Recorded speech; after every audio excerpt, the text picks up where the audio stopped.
ABQ Raw, just 156. On Tuesday, September 10th, 2024, at around 8:30 a.m., the Albuquerque Police Department was dispatched to the vicinity of Montessa Park. According to preliminary reports, a city worker found a person who was unresponsive and reportedly bleeding from the mouth. When APD officers arrived on scene, they learned that the individual was dead from a gunshot wound to the head.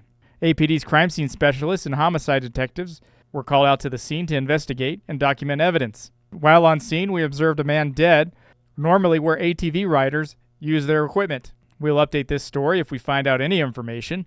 You can get those updates at abqraw.com. That's abqraw.com. You can also follow us on all of our social media channels. We get out the breaking news and update the stories as they happen.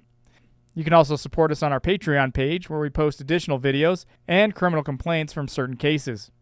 Stay safe, Albuquerque.